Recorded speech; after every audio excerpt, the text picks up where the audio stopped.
Before we go into the podcast, I want to just talk about a business that I've set up with my friend George. It is called the Podcast Introduction Group. So if you want to join and be able to be featured on 24 to 48 podcasts to be able to reach an amazing audience, this is the place you need to go to.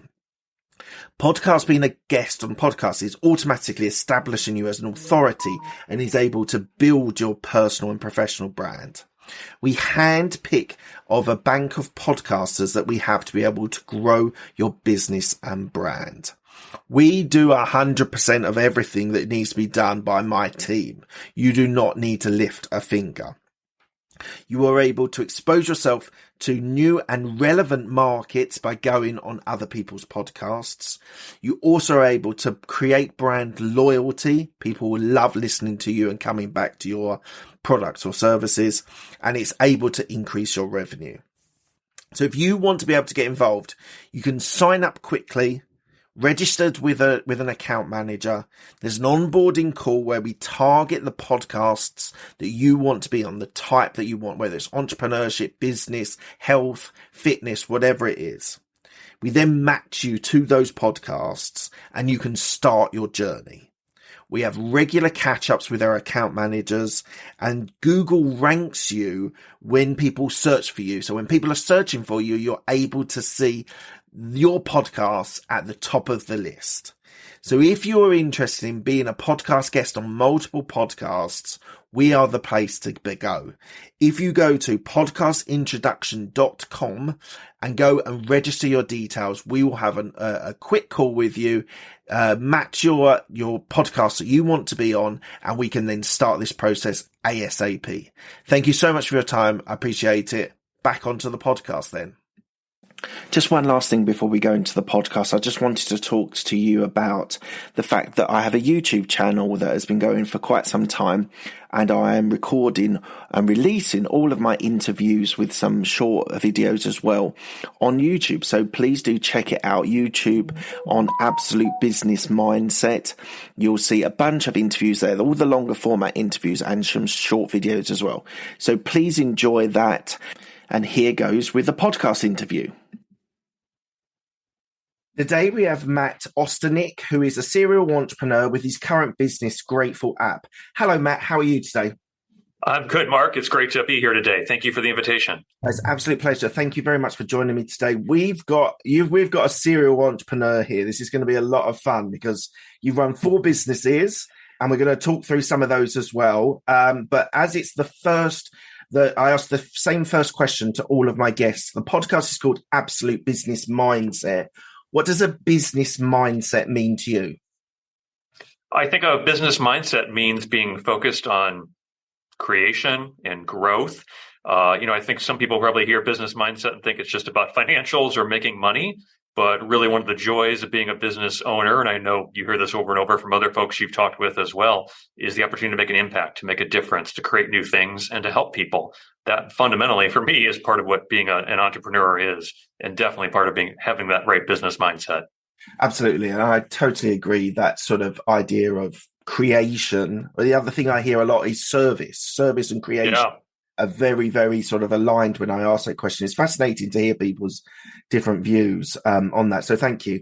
So let's talk about your upbringing, first of all. So why don't you give me a bit of a flavour of what your upbringing was like, what the schools and your education was like? Great question. My upbringing was fairly traditional. I live in the Midwest in the U.S. And grew up in a small town outside of a larger city. Had a great family and parents that did a great job raising myself and my sisters as well. When I was growing up, I had a dream of starting a career in architecture, and we'll talk more about that when we talk about my business progression as well. But that was really my focus as part of my upbringing as well. My career has actually taken a completely different path from that, but that was a key part of it also. And you trained to be an architect, didn't you, and worked for 4 years as an architect. What drove you towards architecture? I've always loved creation. Speaking of creation as a business owner and entrepreneurs, but I always, being creative. As a kid, I loved drawing, loved building things as well, and that really drew me down the architecture path. So I went to school, trained as an architect, got licensed as an architect here in the U.S. And while I was working as an architect after college, saw an opportunity to create a software company that provided a software tool that would help architects with a particular problem that they were having. And that's what actually led me down the path of technology entrepreneurship. But at the time, I was very singularly focused still on architecture being a great career path. It is a great career path, by the way, not to clarify, but I didn't realize that entrepreneurs and business owners can have so much fun from a creativity and building standpoint as well. Right, we are going to jump around a little bit, but when you see the businesses that you've created and sold and closed and etc. and that you're running at the moment, they've all been based around website, apps, and tech. So, what was why did you move from architecture into technology? Did you see it as the future growth? This was 2005 when you started Submit or Exchange, so you really did sort of hit the sort of technology swing when Facebook and all these YouTube were really starting to boom as apps and websites. So what was the driving force behind tech for you? At that particular time, it was a specific opportunity. That might not even be the right word. Problem that I saw with the way that the architecture firm I worked at was operating in one specific area, and that I found with some research that other architecture firms and construction firms were struggling with as well. Specifically dealing with a lot of back and forth paperwork. And at the time, it was paperwork, physical papers going back and forth on commercial construction projects that we were working on. And I had an idea for creating a software tool, a website to manage that flow of information more electronically. One thing that I like to tell new entrepreneurs when they're asking me for advice, right, is in my opinion, there's three main things that go into building a business and determining your success. One of them is your strategy, what your strategic plan is and your business plan, and the idea of what you're trying to pursue. A second thing is your execution on it, right? How good you are at actually building and delivering what you're saying that strategy is going to be. But a third piece of it is timing, right? And I didn't at the time, and I didn't fully appreciate how important that is, right? You can have the best strategy in the world and great execution, but if you don't have the market timing right for providing a solution that people are looking for and needing at that point, it's possible to be too far ahead of that. It's possible to be too far behind that as well. But I mentioned that as context because with what I was doing with launching that first business, in hindsight, I had really good timing. And I appreciate you mentioning it as well. It was when technology was growing, people were getting more used to using online systems for many things, but they weren't so advanced that they already made that transition, and there were a million competitors in the space. The market wasn't that mature yet either. So I was very fortunate at that to have a good idea at the right time and to execute on it, but also to have really good timing when the market was getting ready to make a transition. Yeah, I think that's what some people don't always understand, that the timing to the market, like, it's not being first is not necessarily the best idea. Sometimes coming in second and third and learning from other people's mistakes can be really impactful for a business. But I'm just wondering, you started Submit or Exchange in 2005. It's not too much further towards that we hit the credit crunch in 07, 08. And I know my brother was a quantity surveyor at the time, and he really struggled in the construction industry because it was hit very, very hard by the recession in 07, 08. Yes. How did you manage those difficult times in the construction industry and building your app? Yeah, great question. And of course, I didn't know that recession was coming. No. Nobody did, right? No. Or very few did, for sure. And again, timing affects a lot of that as well. So what my initial product did was helped architects and construction firms manage a lot of the back and forth documentation on projects, things that were traditionally big stacks of paper, and being able to do that electronically much more efficiently. One of the things that's interesting about that industry is it's very slow to change. It takes a lot of time. And so I had a solution that saved people money, made it easier to manage those projects. But I also had a lot of resistance because it was something different. And again, an industry that is very creative, but also was slow to try new things. Construction activity in both the UK and the US and globally took a 30 to 40% decline in that recession from 07 and 08 into 09, which was terrible. But there still was a lot of construction activity happening, even though it was way less. And in hindsight, the timing worked out well because there was a lot of pressure to get more efficient.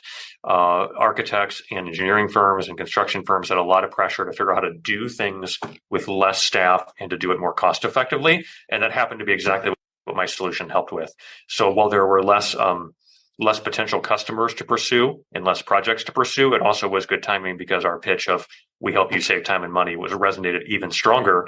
In good times, people don't have to focus as much on being efficient, but because of that recession, it really honestly helped with the sale of the platform that I had created, if that makes sense. Yeah. So you one of my favorite subjects, we talked about this before we started, is people selling businesses. And, but you sold the business, you stayed on, is that right? You stayed on for a little while on the business? That is correct. So I sold Submittal Exchange to a larger firm with other construction software products. And my business was very small. We had some investment dollars from friends and family mostly, but largely bootstrapped. And we sold to a much larger firm that had raised significant dollars from large investors with some ambitious other complementary solutions in the space. Sold to them. I worked for them for an additional 2 years. While I was on their leadership team, we did an IPO in the New York Stock Exchange in 2013. Which is very exciting to get to be part of. After that, about 6 months after that, I chose to leave the business because I wanted to go back to creating new things. And I had some other ideas that I wanted to pursue. But that previous business, the company that acquired mine, actually got acquired by Oracle Corporation, one of the largest software companies in the world. And actually, my old product and old business is still operating as part of Oracle today, which has been very exciting to see. Oh, amazing. That's incredible. That's really incredible. Because often you hear horror stories of companies being dissolved or absorbed into other ways. That's amazing. So just on selling your business, so how did you structure your deal of selling the business, and what mistakes did you make in the first sale? A great question. Selling a business is always it's very challenging. It's common in the tech space, in particular with acquisitions, but it's so emotional, right? I mean, it's your baby when you're building a business, and being able to part with that and thinking through what that means for your goals and what your intentions were in starting the business and how it affects your customers and your employees and all of that becomes very emotional as well. In my case, with that first business, it was actually primarily a stock acquisition. So myself and the small investors I had, we traded our stock in the company that we had built for stock in this bigger business, which also was risky. It worked out really well with the IPO later and the return to all of our investors, but at the time was a very risky thing to do. It's very common in the tech space to sell companies as well. From a mistake standpoint, I'm trying to think about your question about what mistakes or things I learned from it. The biggest thing I would just say is it's challenging to go through that whole process. When it comes to tech acquisitions, we say, the stars and the moon have to align just perfectly to make sure that things are fit between your company and the company that's acquiring you as well. And to be frank, oftentimes the acquisitions don't work out perfectly after the fact in the tech space as well. You hear about a lot of issues and challenges that come up after the fact. I'm pleased that mine worked out generally overall, but it certainly was a big learning curve to go from running my own business to being part of a much larger, more successful organization and really helping our people buy in and get the right cultural fit and the alignment to operate within that. I'm not sure if I'm clearly answering your question, but that's my general comments on it. Just wonder about that step of going and joining that large company. What was that like? Because that was your baby that you were selling, and then you were working in a large organization using the same software model that you'd built yourself. What was it like having that commitment? Were you committed to a 2-year term, or was that it just so happened that you stayed there for 2 years? It's very common in the tech space to ask for specific commitments after acquisitions. In my case, there was no explicit formal requirement for that. But I knew the larger company, the plan was to do an IPO, and I wanted to stay on through part of that as well. So that really was my goal and my driver with it at the time. I was open to staying longer. It ended up just being the right fit for me to move on for various reasons after we got through the IPO process and got well past that. But that was part of it. It always requires some alignment. I think people underestimate the importance of the people factors, the cultural factors, getting teams aligned, getting on board with the same culture and working together. And again, my business, for us, it was exciting. For me, it was exciting because it was an opportunity to generate return on investment for my investors. But one of the challenges I had as a young entrepreneur at the time with no track record, no experience, was limited capital, and the ability to grow. And I just felt like there was a much bigger opportunity in the construction market that we were focusing on. So being part of a bigger company with more resources And I went from having my own business to my business being, about 20% of this larger business that had acquired us Wow. as well. But it was a chance to connect with other software tools, to put more money into the business, to grow significantly. When I sold the business, I had about 35 employees. In the 2 years following that, I hired about 75, 80 additional people. Wow. It grew to 100 plus people, but we did that with capital from the company Textura that had acquired us. Wow. And so it was additional resources to help scale the business. That was very advantageous, but it's challenging to hire that many people that quickly, Yeah. and to learn all the lessons that come with that as well, if that makes sense. Yeah, absolutely. What's fun for you? What do you do at your weekends or time off? What does fun mean for Matt? Yeah, that's evolved over the years, right? Most people that know me would say, just like many entrepreneurs, that I'm a bit of a workaholic, right? So, fun in some ways is working and accomplishing and doing things. My wife and I are very blessed to have two wonderful young daughters who are currently 3 and 6 years old. Wow. So the definition of fun and what family time looks like that's changed a lot as a result of them appearing in our lives, with us being blessed with them, and certainly spending time with them, doing activities with them, and as they continue to grow, that changes our activities and the things that we're engaged with, if that makes sense. And as you appreciate, having a family as well, it's very important. So I've got 6 and 8, so they're a little bit older. Awesome. It's 2 girls as well. Definitely a challenge. Definitely, as you say, like what we used to do, like me and my wife, and socializing and going out, suddenly it becomes a lot harder when you have kids and the priorities change. So it's a lot of fun. I'm blessed to have 2 beautiful daughters, but it is a challenge. It's always I keep on being told by people who have got older children that the intensity does kind of change. It doesn't necessarily get less. It's just it changes into other things. And I messaged my business partner yesterday. Oh, what did I say? I said we were just messaging. He's based in the US. And I was messaging him on WhatsApp, and I'd stopped because I was putting my daughters to bed. It was bath time in the middle of the day in his day. Anyway, she talked about, we just bought a new laptop. We'd just been out to buy a laptop for her work, her studies. So we were talking about the buying of the laptop, her homework, boys, and I can't remember what the fourth thing was, but it was like one thing after the other, because it's the going to bed conversations, because everything's gone round in their head all day, and then suddenly the moment you think you're going to be able to switch off and do something else, they then want to have a recap of their day and what they've been doing. So it's great. I do love my children very much. It is a blessing to have them part of your family. They are. They're amazing, and yes, you and I could relate on a lot of that 2 girls as well. Yes. All right, let's fast forward to your consulting company. So you set up this. Is it Charette? Yeah, Charette Venture Group, or CVG, correct. So it's a consulting company that helps design to grow businesses. So tell me a little bit about that business and how the transition, because you were very much in the construction industry, and then you moved into marketing and sales through FunnelWise, and then to the consulting company. What was the transition, the evolution that you had through those different businesses, where you can definitely see the construction was a direct relation to your previous experiences? Tell me a little bit about that evolution. Yeah, great question. And all the businesses I've started, even though they've been in very different areas, they kind of build on each other in terms of experiences that I've had and things I've been exposed to from a learning standpoint. But CVG's mission is actually to help design firms, including architecture firms, be better businesses.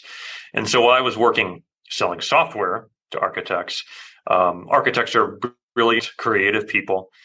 They do amazing work.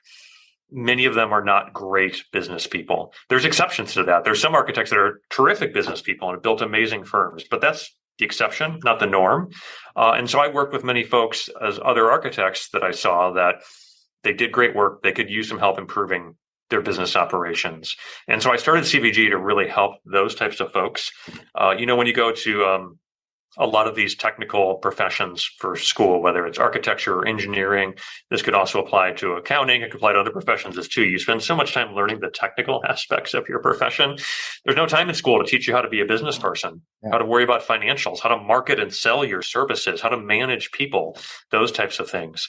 And so I started CVG to help design firms and other architects actually improve those aspects of their businesses as well. And initially it was a bit experimental to see how architects would respond to that.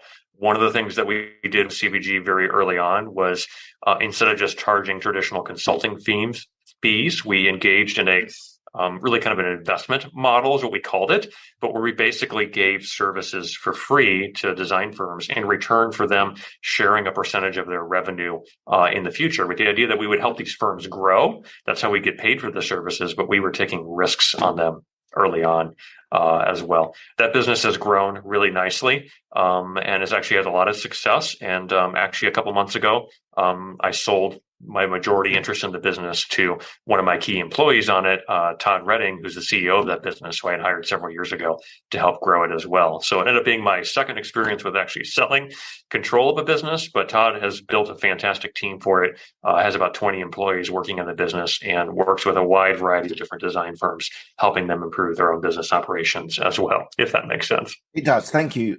And what I'm wondering about is building those executive teams that so you said you brought in a CEO. Mm-hmm. I assume you had a CFO, maybe a COO or CMO. What's the strategy, and at what point of growing that business do you think actually I need specialists to be able to look after those different parts of the business? We'll be back after a quick break.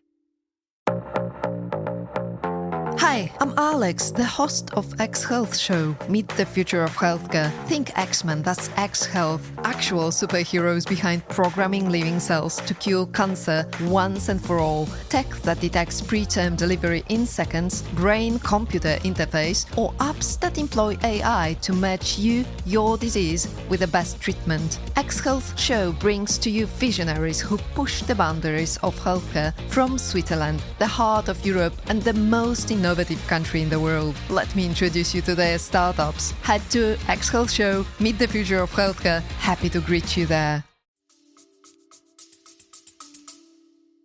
It depends on the business, and it depends on your growth stage. It's one of the biggest challenges with it, right? You could always use help from those types of specialists. You probably can't afford them when you're small in most cases, right?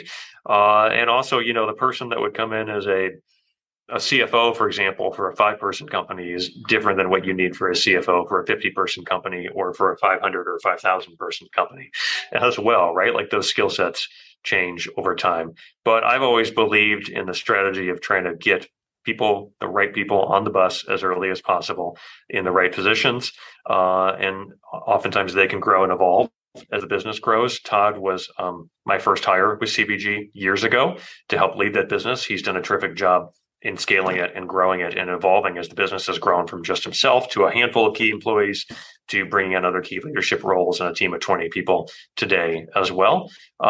Sometimes you make hires that aren't as successful, right? That either the company outgrows them or they move on to other things. That's part of the process with scaling a business as well, for better or worse. Absolutely. All right. I want to give plenty of time to your current business, which is Grateful. So this business is you help businesses and individuals send charitable gifts as a point of gratitude, and that's where I think the name comes from, for their employees and customers. So where did the idea of this business come? Because this seems quite significantly different, and you're now going to tell me why it's a continuation and an evolution. But do tell me the story behind the business. Yeah, so I'll offer some quick context on that, right? So as we've talked, and I appreciate your questions about my background. I've really lived like half my career in architecture and half of it in building tech startups and startup companies, right? And it's been interesting to spend time in 2 different professions or career paths because it's given me the chance to compare and contrast and think about what's similar and different between those, right? One of the things, there's several points I could mention, but the one that's directly relevant to what you just asked and the story of Grateful is in the architecture profession, there's a really strong focus on public good. it's not always articulated. Like sometimes we talk about it, sometimes we don't in that particular profession, but there's definitely that underlying sentiment. Like most people that work in architecture are very aware and trained in the impact of their work on society and on their clients and on the people that use the buildings they're designing, right? In the tech space, in contrast, there's tremendous creativity and energy and exciting things happening, but there is strangely much less of a focus on public good and social good. It's actually a little bit frustrating that there's not enough of that, in my opinion, in the tech startup world. There's a lot of focus around, hey, let's build some greatest, newest, innovative technology, and let's make $1 gazillion for our investors and build these huge financially successful things. But there's very little, not none, but very little discussion about social good and public good. And that always kind of bothered me as I worked through building some of the things and getting immersed in the tech startup system, at least ecosystem here in the US. And as I started to reflect on that, I was like, I really want to build something that uses technology and these skills that I personally have developed for building tech and building businesses to do something that it'd be great if it makes money. It'd be great if it makes a return for investors. But can we do something even more impactful than that? How do we use tech to make our world a better place? How do we help people in need, charities in need, communities in need? And that's really what was the driving force behind me wanting to start Grateful and wanting to build a startup that actually, yes, it does things that other startups do, but it also is really focused on social good. And that's what Grateful does today. I'm giving you a bit of a long-winded answer. I apologize, but Grateful works with socially good businesses to donate to charities that their customers and employees care about. And we find that that's a win-win for those businesses and for the charities they help support. Those businesses grow faster and build deeper relationships with their customers when they do that. But it also helps to drive more dollars and more resources for charities that are doing fantastic work across the world as well. Do you think the advent of the millennials and the role they're increasingly playing, where social justice, social care and sort of charity work and things like that are becoming more and more important in society and I personally think the millennials have driven that agenda a lot more than Generation Y or Z and the baby boomers. What's your view on that? I think what they really have driven, I agree, there's generational shifts on it. What they really have driven is probably two things: a desire and openness to talking about it more publicly. And then secondly, a desire and a willingness to make, decisions based on a criteria that includes a set of values, right? When I say decisions, job decisions, who you choose to go work for, and also business relationship decisions, who you're willing to purchase from, what brands you support, what stores you shop at, where you buy online, those types of things based on values as well. And I actually think that's terrific. So older generations certainly are deeply caring as well, and very generous with financial support for charities and also volunteer support for time. But when I talk to folks that are older, a common answer when I talk to a business owner who's, let's say, 65 or older about their charitable giving is that not always, but oftentimes they view that as a private matter, right? Yes, they're generous. Yes, they give, but who they give to, that's a private matter for them and their business. Whereas younger generations, they expect that to be talked about publicly. And when businesses go out and say, not just, our business gives to XYZ charity because we believe in it, but when they say, we're willing to support a charity that you care about as one of our customers as well, as part of a relationship with you, that's something that deeply resonates with younger generations and really engages them in a way that hasn't been done before. So part of it is moving that from a private discussion that happens behind closed doors into something that happens much more publicly, and that can be enabled with great technology to allow any kind of business to do that successfully. So I was watching an interview with Melinda Gates, David Letterman, in a new series on Netflix, which I'm totally absorbed by. And she was I was listening to or watching the program with Melinda Gates, and she said the feeling of charity and social care and supporting people actually comes from 3 different levels, which I thought was really interesting. You have to do it in your family, your immediate family, and that means being a positive role model for your children. And if you've got girls or boys or whatever, you should be promoting and supporting them within your family. And then you've got the community that you're in and the people that are around you, and you should be promoting being a role model, being able to be a strong person for good in your community. And then you've got the third part is more open, which is your business, your career, whatever it is. And you should be, again, a role model, someone championing underachieving areas and things like that. I suppose there's a long-winded question to ask you. Do you support, or do you think there's any other aspects that she didn't take into consideration when you're looking to be able to help non-profits and charitable or foundations?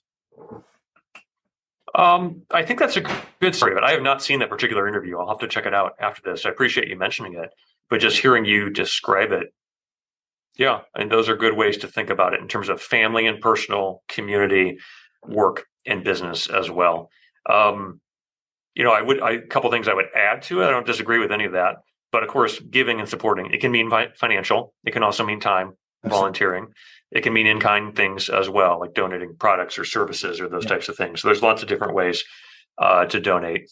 I will say on the last area you mentioned, with like business giving or doing it through that.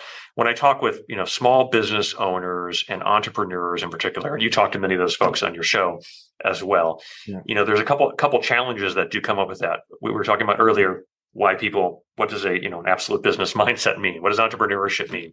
Service and giving, and so many people that start businesses, they want to make a difference. That's a fundamental driver on why they're doing it, but they also do tend to fall into sometimes a couple common traps or challenges with it. One is there's just not enough time when you're building a business. There's not enough time to deal with all the things you need to do to manage your business and grow it, right? So to have time to set aside time proactively to think about giving and building a giving strategy can be very difficult for particularly small businesses and entrepreneurs.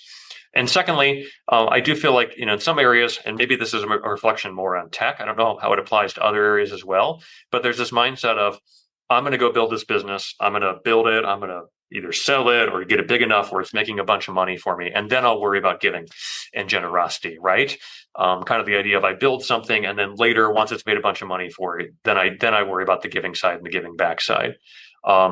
And I'm a little more critical of that. I think it's more powerful to embed it in your business and your culture from day one, to take the time to do that proactively. And I should be clear, there are many, many, many businesses that do that in small business owners. I know lots of small business owners that struggle with the time, but I also know lots that have taken the time to bake that type of thing in. So I'm not saying they don't, but I do think including it in your actions, like the gap a lot of times is, most people have the belief in giving and generosity, but translating it into action, particularly when it comes to business owners, is part of the challenge with it.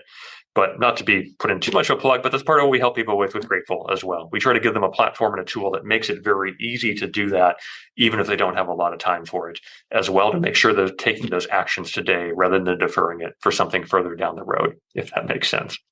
It does. Bit of a blunt question. It's meant in a very supportive, loving way. But what's the revenue generating model of this app? Yeah, great question. And Grateful is a for-profit business. We charge subscription fees to socially good businesses that use the platform. That's how we pay for our operations as well. We are a certified B Corporation. Are you familiar with B Corporations? No, I'm not.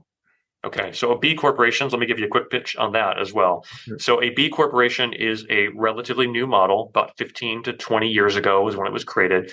And the idea is to blend for-profit companies, the ability to make a profit, with a social purpose or a social mission. And so using profits for good.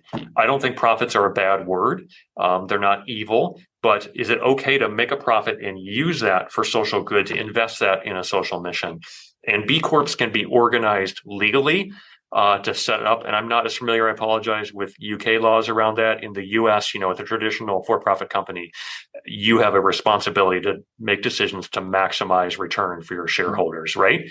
B Corps are set up legally in the US, where you're allowed to balance that against your corporate mission or your purpose or the social impact. So a shareholder can't sue you if you do something that maximizes your social impact, but doesn't necessarily maximize shareholder return. But more importantly, there also is a terrific nonprofit called B Lab that has set up a certification system where it's a third party that reviews, is your business actually doing what it says it's going to do in terms of social impact, and good for community, and good for the environment, and good for the employees that you're serving and the customers you're serving as well. And it's a very rigorous third-party review process that you go through. Grateful is a certified B corporation. There are 5,000 certified B corporations in the world globally today. About 2,000 of them in the US, but the majority are outside the US. I know it's actually very rapidly growing in both the UK and in Europe in general as well.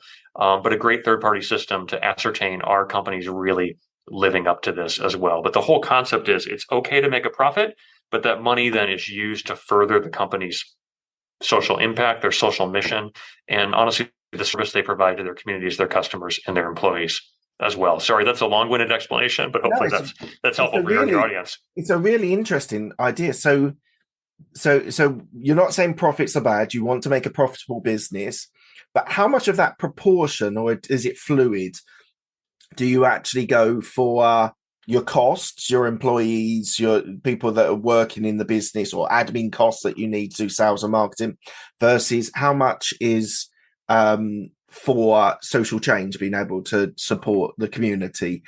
Is it something that is fluid, or do you have a definite distinction on percentages? So with companies in general, it is fluid. There's an encouragement and a desire for transparency around that, right? So people should understand how it's working. In the case of Grateful specifically, it's 100%. Well, there'll be one way to answer it.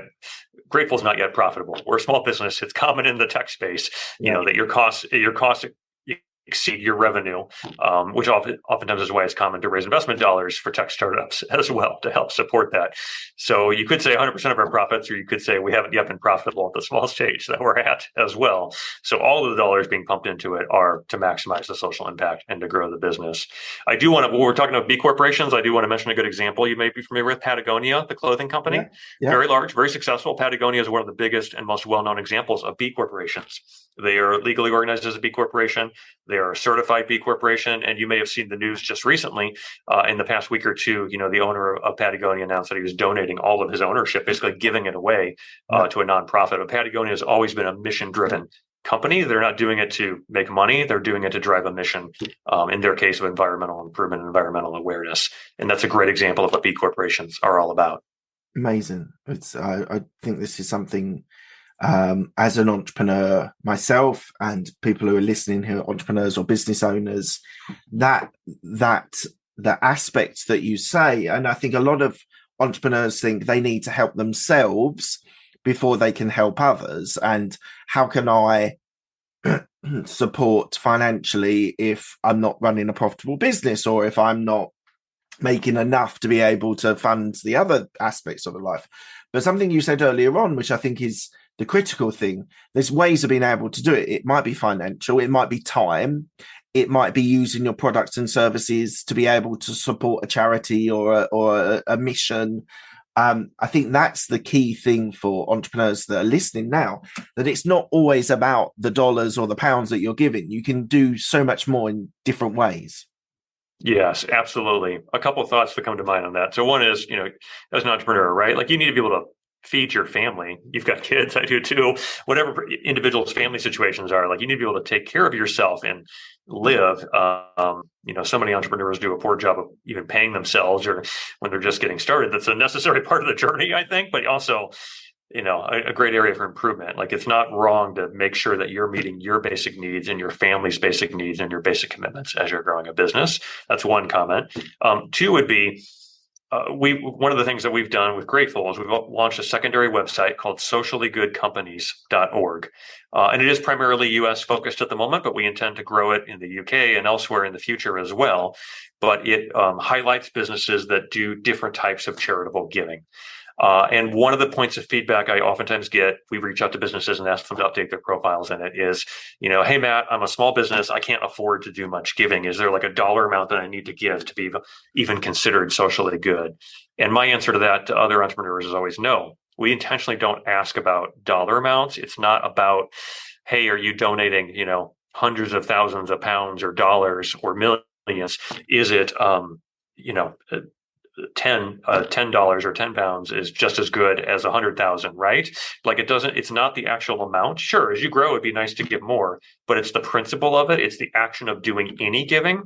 I would encourage every business to think about giving, even if they're small and can't afford much. You don't need to do huge amounts, but it's the basic action of it, of baking it into your business that makes it more valuable.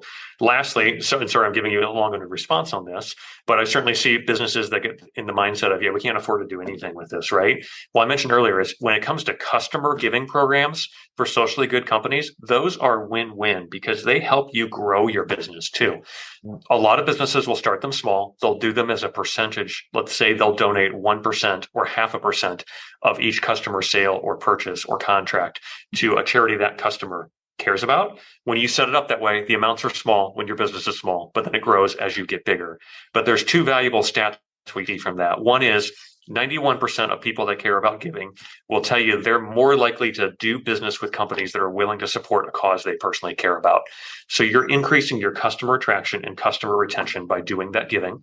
And then secondly, in the initial studies we've done, and we want to do more of these as we grow, but the initial studies we've done, we've seen that those customers that choose to participate in that, they spend 17% more on average with your business as well.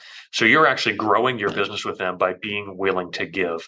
So you're supporting great charities, but you're also growing your business at the same time as doing that. And businesses do the giving because it's the right thing to do because it aligns with their values, but it also has a significant impact in helping you grow. And so it ends up being a financial success for you as well, if that makes sense. It does.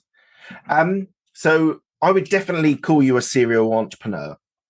I would put that as your classification. That's what I did at the start, because looking at your businesses that you've grown and built and scaled. What's your favorite bit? Is it sales? Is it marketing? Is it the tech? Is it the design of the technology? What is your favorite bit that you enjoy doing? I enjoy almost all of it, but my favorite bit is the creation aspect, right? It's fun to come up with a new idea. The design stage, what it looks like, or the helping the building with like the coding behind the app? The design stage, or actually developing the vision around it, right? And sometimes that can be the big picture of here's this giant thing we're trying to do. But oftentimes it's in the conversations with people you're trying to help, the customers you're trying to serve, with Case Grateful, with the awesome charities we try to serve as well, like talking to them about how we can help them more and building a vision for how we can accomplish that. Like, the inspiration and figuring out what that could look like, the imagining stage is a lot of fun for me personally. So really, there is a consistency through all of your businesses. That whole, you said right at the start, the creation bit is the most fun bit. So designing, building the business is the fun bit, is the creation bit. Yeah, it's imagining what could be here, right? That's not here today, but what could exist in the future, how we can do something better or help someone, and then figure out how to turn that into reality. Absolutely. Oh, fantastic. Right. What's the plan for the next 2 to 5 years? I kind of know where this is going, but what is the plan for the next 2 to 5 years for you and your business? Well, our goal with Grateful is to help as many socially good businesses as we can, but also to help as many great charities as we can to support their work as well. And we're very ambitious about that. Grateful is small. It's new. But I would love to see a day where, we have 5% or more of businesses in the US, in the UK, globally, using the Grateful platform, doing grateful giving, as we call it, with customer giving programs. That would be hundreds of thousands of businesses that would be participating in it and supporting generous giving to terrific charities. Those businesses will grow more successfully as that, but they'll also support amazing causes. That's really what we're focused on, continuing that growth over the next few years and expanding the conversation about social good. What does it mean to be a socially good company? I talked about B corporations. That's part of it. There's other ways to be socially good as a business in addition just to B corporations, but really building out that dialogue and spreading awareness of it is a key part of what we're doing in the years ahead as well. Amazing. Good luck with that. Okay, we're coming to the end of the interview. I've asked the same 6 questions to all of my guests. They're quickfire questions. They don't need a quickfire answer. They've been described as a little bit thought-provoking as well previously. So let's see how we get on with this. What was your best decision that you've made in business? Yeah, that's a That's a great. You said my answers don't need to be quick fire. No, we've still got a bit of time. Uh, it's certainly probably the best decisions are some of the best hires I've made. Right? It's always getting the right people, and hiring's a whole challenge in and of itself. We could spend an hour just talking about hiring, Yeah. right? But certainly when you get lucky, when you hire someone who's a great asset to your business, who is a great fit from a values and culture standpoint, and really delivers growth, but really supports and brings on others, like those types of. There's not one. Like I can't tell you, here's my absolute best employee I've ever hired, but certainly a dozen or two dozen of them that stand out in my mind over the years. Like those are the things. I have to admit, a lot of that's luck, but it feels really good. Like you made a great decision when you get a great person on board with the team as well. What's the best piece of advice you've been given? That's a good question as well. I've received lots of advice over the years. Some of it has been fantastic, right? But in terms of one piece of advice that explicitly stands out, with that, I'd have to put some more thought into that. I apologize. I'm not giving you a good quickfire No, it's fine. answer here as well. So let me tell you, I had a mentor when I was in corporate. I worked for corporate for 14 years in Big Four accountancy area, and I had a mentor that was helping me there. And he said to me that the best piece of advice he gave me was the Bruce Lee saying, Bruce Lee says, I don't worry about the person that knows how to do 100 kicks. It's the person that knows how to do one kick has practiced 1,000 times. It's the 10,000 hours. There's lots of different versions of this. And I think it's really important, like, yes, expand and go into different areas and develop yourself in those areas, but just being able to do the 10,000 hours, I think, is a really, really important piece of advice for people, whether they're entrepreneurs or business owners. I completely agree with you, and this is not what you asked. You had asked about advice given to me, but certainly when other entrepreneurs ask me for advice, one of the things I share that fits with that is it's a long-term journey. You always hear about these overnight success stories in the news, right? I created a business a year ago and now it's blowing up. It's so amazing. It's like, that's not reality. Yeah, there's like a tiny fractional chance that could happen, but the reality is starting any business, you're committing years of your life, 10,000 plus hours. Yeah. Usually much more than that if you really want it to be successful. So I love that story. I haven't read this article. I saw something on a news outlet, BBC today, and it had about the guy who does the Ring doorbells. Yeah. I haven't read the article, but it said the best piece of advice I was given is don't take advice. And I just thought, like, I don't necessarily agree with that, but that's quite. I thought that was quite a humorous take on the whole advice question. I don't agree with that either, but I would say you do get lots of advice and you have to learn over time to hone your instincts about what ones to listen to and not. There's always advice you look back later and be like, oh, I should have listened to that. Yeah. But there's sometimes advice that takes you down the wrong path as well. Absolutely. Who's the person that's helped you most in your career? Oh, that's a great question as well. I've been fortunate to have many great advisors. My career has taken such an odd path that, it's been more a series of people that have given me advice and growth over time. Certainly from a personal standpoint, a tremendous amount of appreciation from my father and how he raised me, and the advice and the values that he's helped instill in me and continue to advise me on through my life. And certainly a tremendous amount of appreciation from all the support from my wonderful wife. That's a whole podcast in itself, right? Being married to an entrepreneur, but all the journeys you sign up for that aren't even your idea, your crazy spouse pursuing these things. It's a roller coaster ride, and she's been tremendously patient and supportive throughout the years as well. It's the support side, isn't it, from a wife or partner or whoever is the critical thing. I really, really genuinely believe that you couldn't run businesses and be an entrepreneur without someone that's fighting your side, supporting other areas that you might not, like you said, you're a bit of a workaholic, like you're not always there present for certain things, but to have that supportive wife, I think is critical. Right, next question. Do you have any regrets? Regrets are a tough thing in life, aren't they? Right? I mean, that's why I asked the question. Yeah, you can't change the past, right? I'm not the type to sit around and think about, gosh, in terms of like deep regret that I had done something differently, because you really, you create so much pain if you sit around and focus on like, hey, I wish I had done this differently. You cannot change the past. The only thing you can do is learn from it and move on. I've made plenty of mistakes in my business career. There's things I've learned from. We talked about a couple of success stories of businesses. I had another startup prior to Grateful, but a company called FunnelWise that I ended up shutting down that was not successful. Certainly, if I knew today if I knew then what I know today, there's things I would have done different in the strategy that I think would have led to a different outcome, right? Things like that. Is that a regret or is that just a lesson learned? Well, you tell me. But I generally find with this question, you either get two answers, and I think you've actually sat in between both. You have the more philosophical that say, well, we just grow from all of our experiences and their learned lessons, or you get someone really go deep into an area and just say, look, I made a mistake there. I spoke to that person incorrectly. I shouldn't have made that decision or dealt with that person that way. Could be a hire, could be a fire or whatever. So you've kind of sort of straddled in between both of those sorts of answers. But no, I think you're absolutely right. We all make mistakes.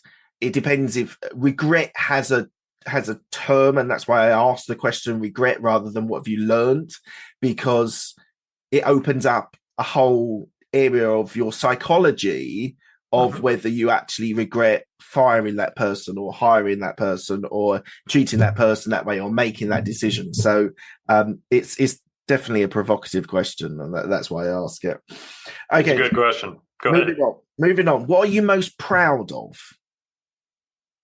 Oh, that's a good question as well. It's tough because I don't sit around and focus on pride sentiments a lot either, as well, right? Like I'm more the type of focus on what we're working on next. I'm certainly happy and pleased with the success I've had in past business ventures, the ones we've talked about on this conversation here today. But yeah, I'm proud of how those have turned out. But I also, they're such a team effort. Absolutely. As well. Like I can't be like, hey, Matt did this and Matt's amazing. It's an incredible contribution from many, many folks to make them successful. But I am certainly proud of how some of those past businesses have turned out and the impact they've made. Absolutely. 100%. What does legacy mean to you? Yeah, that's a great question as well. We were talking earlier, right? I mean, entrepreneurs, business owners, like we do what we do to make a difference, right? So legacy ties into that. What are you leaving behind? We talked about kids earlier in this conversation, right? What's the legacy you're setting for your children? I guess I'm answering your question by kind of stream of consciousness, thinking out loud here. I mean, it's the impact that you're leaving behind with what you're building and creating. It's also the impressions you're giving, both with your own family, but also the others that you build deep relationships with as you pursue business ventures and life as well. I actually think absolutely family. You always talk about what you can bring as a role model for your kids and stuff. But actually, I think the fact that you've had businesses that you've sold that are still going on and being successful in the future, that's a huge legacy that you're creating that I think you should be incredibly proud of. And it's showing that the business model was right. Yes, you're absolutely right. Sometimes it's timing, but equally, you've got to be able to grow that business, scale that business. And I would say, from what I've heard, from what we've talked about, that legacy, having your businesses still be able to continue and run without you is massive. So, congratulations on that. Well done. Thank you. You're being very kind. I appreciate it. Thank you. Lastly, where can people find you if they want to reach out to you? Yeah, great question. LinkedIn, look me up on there, is a terrific way to connect. And for Grateful and learning about grateful giving, our website is Be Grateful. It's begrateful.org. Would love to have folks connect with us there as well. Fantastic. Thank you so much for your time today, Matt. It's been absolutely fascinating hearing your journey and your successes and some of your failures, which are really great to hear. Thank you so much for your time. Thank you, Mark. It's been a pleasure to talk with you today. Thank you so much. Cheers.